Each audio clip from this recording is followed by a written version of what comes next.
Hey everyone, I'm Cithryth, and welcome back to my LOTRO Loremaster Let's Play. This is episode 101, and we are continuing on with the epic questline in Moria. We still haven't quite entered Moria just yet, but we're getting there, So I kind of skipped ahead a little bit. As you know, I'm kind of not showing the, little tiny quests in this intro instance that don't really matter story-wise a whole lot. I showed the Follow Moria last episode. But now, we are actually going to go to the Doors of Durin and, hopefully, uncover them and work on stuff for that. So Galadriel delivering some cryptic words. She cannot even foresee the Dwarves' fate. But we are going to go with Bosi to check on how they're doing with opening up these doors. Saying we will no longer need this outpost. After all, the Holland Gate will soon be open. The Holland Gate is, of course, the Doors of Durin. So they're already quite optimistic. They've been doing their best to support the effort, but the wolves. Yes, I had to do some quests to see what was up with some wolves in the nearby area, and some wargs especially. They're not super pleased because they're wolves and wargs, and they just kind of aren't generally pleased ever. So, not super surprising. Yeah, so they're just kind of hoping that they'll just leave us alone for now. It is quite quiet, though. Something is wrong. The air is too still and quiet. Shadowy shapes! They're at the crest of the hill! They are wargs, and I should have out my links, probably. I also forgot to do some combat before I started recording, and so I'm getting a little first combat lag. I think I've mentioned that before. Every time you log in, you might notice the first time you do some combat, it's a bit laggy. It just is how it is. It usually fixes itself, but for recording purposes, I always forget to do that. I know I should, I know, I'm sorry, but whatever. Hopefully you don't mind too much. More wargs. Gotta get rid of these guys before we can really venture into Moria, because who knows what is behind those doors. Well, I mean, I do, but at this point, these dwarves don't know. They don't know. They can't even begin. Oh look, boss warg, Zuzar. That's a pretty cool name. A lot of the wargs in game kind of freak me out, especially ones like this where it's like obvious that they've been burned or maybe flayed, and it's creepy looking. It's gross. I don't want to look at as possibly burnt, but knowing orcs more likely flayed warg. It's scary and freaky and gross. Kind of goes along with the running theme I've noticed while doing this Let's Play of, just creepy, gross weirdness in LOTRO. You don't really notice it unless you look closely, but there's some weird stuff in this game. Like the corpses with the weird, Joker, cut open smile thing, and the cave claws with no flesh on their lower jaws, and the burned / flayed wargs. Weird stuff in this game, really. Alright, so this is really cool. This is our first glimpse at the Doors of Durin with their Ithildin kind of, what is it? It's an inlay, I guess? Yeah, the Ithildin inlay being lit up by the moon. Also, look at the moon. That's a pretty cool looking moon.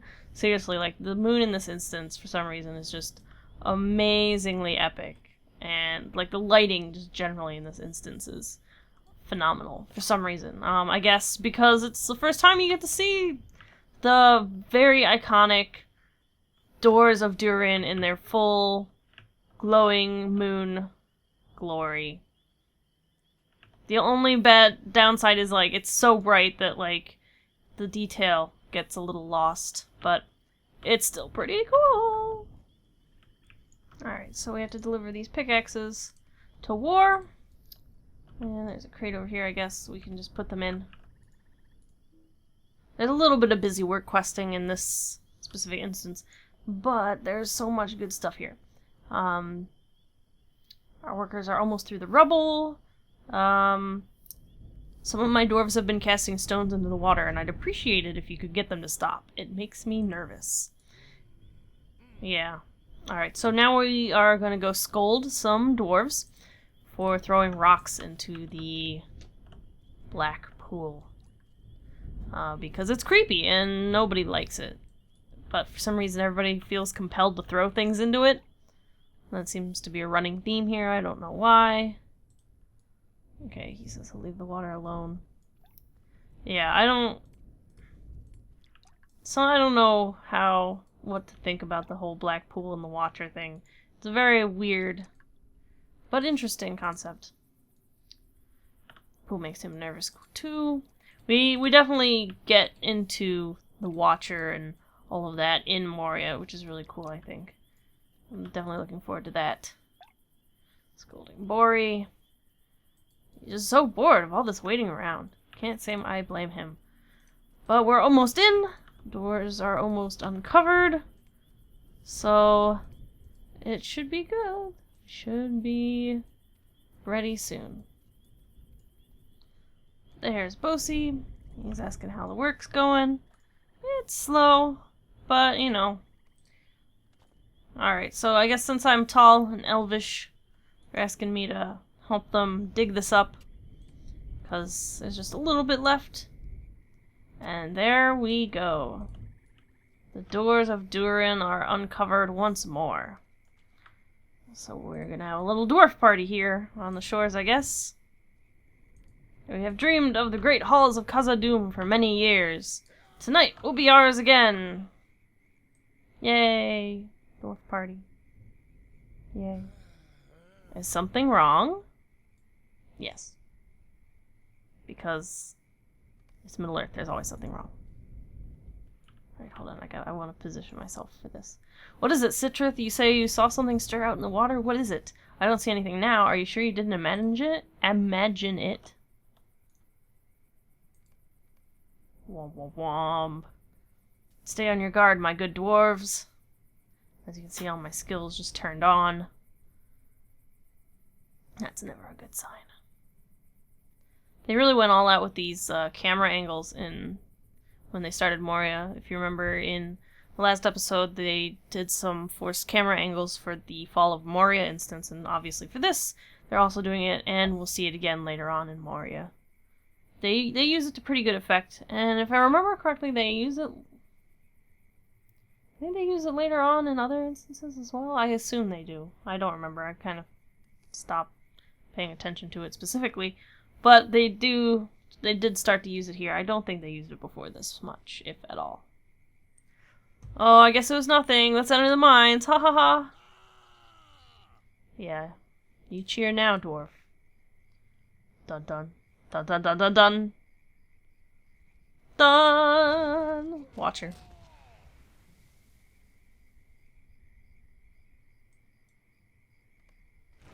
Alright. So now we are fighting the Watcher. I'm supposed to run and not fight it. And just go and get help. You must hurry back to the outpost to get help. Go, go, go, go, go, go, go. I think my Lynx is back there fighting it. Such a dedicated Lynx. What's happening? We heard shouting. Were you beset by some enemy? Yeah, some enemy. That is an understatement. One enemy or many, I do not know. Broin has been taken.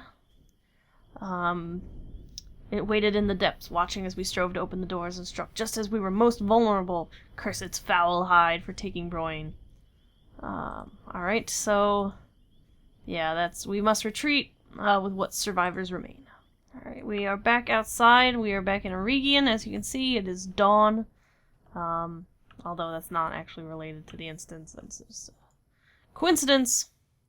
How can we hope to stand against that monster? We are in full retreat. The beast of the pool is too much for our meager weapons. A cache of weapons was discovered in one of the caves near here shortly after we arrived. Perhaps one of those will stand worthy as a bane to this monster.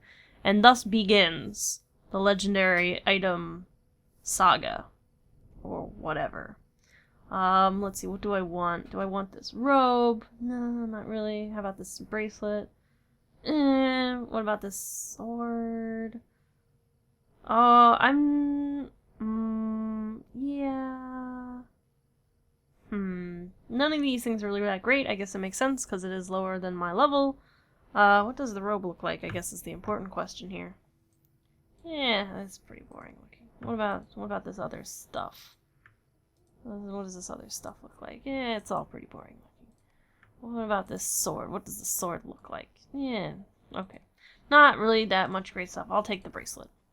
We will reclaim the lost halls of Kozan. Okay, here we go. So now I'm gonna get my legendary item.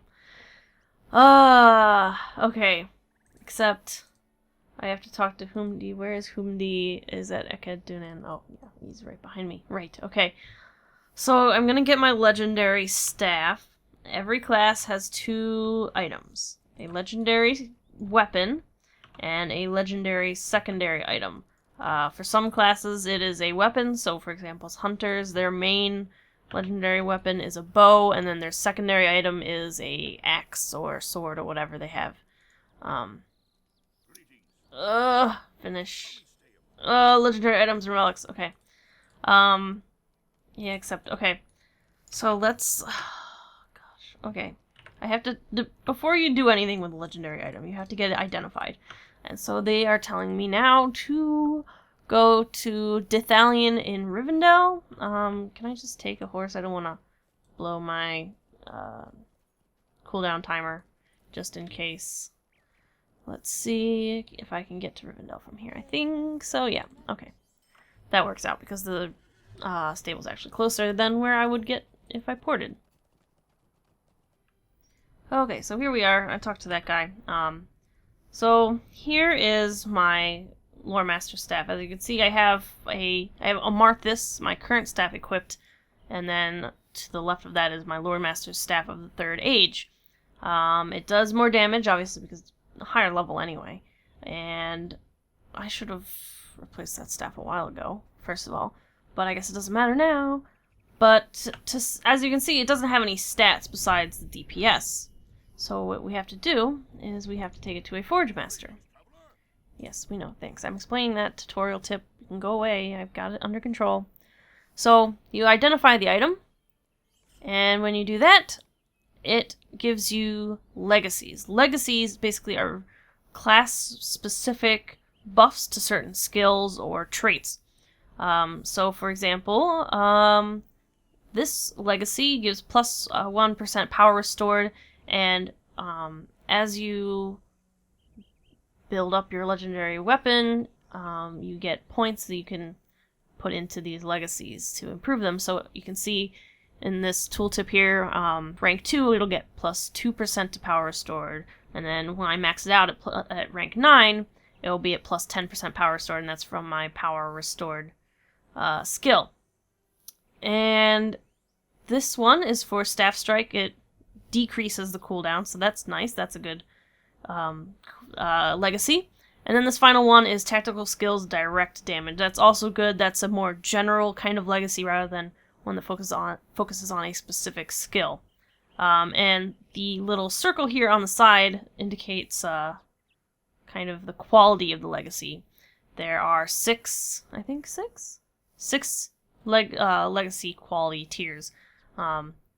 This is a tier 5, as you can see, because the way you can tell is the number of strokes. So it takes 1, 2, 3, 4, 5 strokes to make this little mark. Obviously, these are all 5, so you can't really tell what I'm talking about comparatively. But so that is that. Now I'm going to equip it. Alright, so I have that equipped. Now I can open up my legendary items panel, and it's going to make a little bit more sense what I'm talking about. So every weapon has a main kind of damage. This is basically the DPS. So because I'm a Lore Master and pretty much all my damage is tactical damage, this is tactical damage. But for example, on my Captain weapon, it's just regular physical DPS. And then here are my legacies, and I don't have any available points, as you can see, because I have not leveled this. The distinguishing feature, I guess, of legendary items, legendary weapons, is that you level them up. The idea when they were created was that you would level them with you. That doesn't really work in practice, because as you level, you find new legendary items, legendary weapons that are higher level, so their base DPS that you can raise them to is higher, and then every time there's a level cap raise, everybody deconstructs and gets rid of their old legendary weapons to get new ones. So obviously, yeah, you can level up your legendary weapon to customize it to yourself, but it's not leveling with you like it was originally I planned. And I mean, I don't want to get too much into all the specifics right now, obviously, because it's just going to end up being me doing a lot of talking and not a lot of visuals for you to know what I'm talking about. But okay, so now next I have to slot relics. You can see there's 4 circles on the right-hand side here. I have settings, gems, runes, and crafted. So I start by putting relics, or settings. These are all relics. Settings, gems, runes, crafted. These are all types of relics. And basically they just give base stats. So I could have a might one, which I won't because I'm a lore master and that doesn't make any sense. I'll probably go with, I'll probably go with the setting of will, because will is good for my class. Okay, so I did that. Now, oh, I must pick something. Okay, let's go with that one. Okay. Yes, okay. So next, I get to put a rune in, which is, again, just another type of relic, just gives different stats. So I think I'm gonna go with in combat morale regen. That seems like a good idea, because I tend to start losing morale quickly. Now, obviously, next I have to actually level this thing so that I can put traits or points into my legacies. And then also, last thing, I got a title for the legendary weapon. That doesn't mean its name. Basically, let me see. Do I have a... Okay, so my sword and my staff are just common damage, but you can have weapons that are like Western S damage or Ancient Dwarf damage. I picked Ancient Dwarf damage because that's good in Moria, but it doesn't matter too much usually, except for places like Sarnor, where basically you can't do any damage unless you have a specific type of weapon damage. So I'm not going to talk about that too much. Yeah, so now I just have to get the 10th level, which isn't too hard, because I have a whole ton of, what do you call them? Things. Legendary item experience runes in my bank, in my shared storage, I think, that I can use to just level it up without actually having to go out and kill things. Like with regular experience points, usually when you're fighting, you gain item experience points, and then later we'll get mounted experience points. There's a whole bunch of different kinds of experience points you get to earn when you get into the higher levels in this game. So yeah, gonna go do that. And while I do that, I'm gonna explain a little bit about why I don't like legendary items. So besides the whole not actually leveling with you thing and having to deconstruct them all the time thing, I mean, you have to, like, that's not my big problem with it, because with regular items with static stats, you're gonna get rid of them all the time anyway. I don't have a problem with that. I have a problem with the system itself and how you go about deconstructing and constructing new weapons. It's overly complicated, I feel, and it's difficult, especially, I mean, when the system was first introduced, you get your item at level 50 or 45 or whatever level you start this quest at. And then the cap was level 60. Now our cap is level 100. So basically midway through the game you get this system. And at this point in the game, after the class revamps and numerous revamps of this legendary item system, it doesn't actually make a whole lot of sense, because a lot of times you'll get legacies for skills or traits that you're not even close to unlocking yet, and that's just stupid, first of all. But also, like, there's just so many options, and sometimes I feel that you can't... Where am I going? I'm going the wrong way. I'm supposed to be going to my bank. Anyway, a lot of times I feel like even if I max out a specific legacy, I don't notice a whole lot of tangible difference.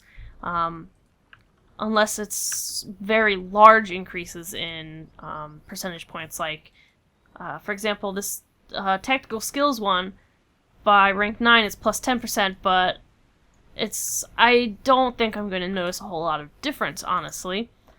And on top of that, besides me personally just not being able to notice too much of a difference while playing with maxed out legacies versus like only sinking a few points in, there's a million ways to customize these weapons, but the way you go about doing it is incredibly complex, and it's very tedious. I'm not going to get into it too much right now because I don't have anything to deconstruct, and that's where this whole tedium starts, really. But once we get more legendary weapons, I will get into that. Oh, I can't use any of these because I actually have to complete this whole stupid quest. Okay. I have to complete this quest before I can use the experience runes that I was going to use to get to the end of this quest. So, I'm probably just going to do like a little skirmish or something off camera or whatever to complete that and get my item leveled up. That'll be a real quick way to do it. So, I think I'm going to stop for now. Thank you very much for watching. We'll continue our legendary items saga next time. And next episode I should actually physically get into Moria, and that's very exciting. So again, thank you very much for watching, and I'll see you around the internet.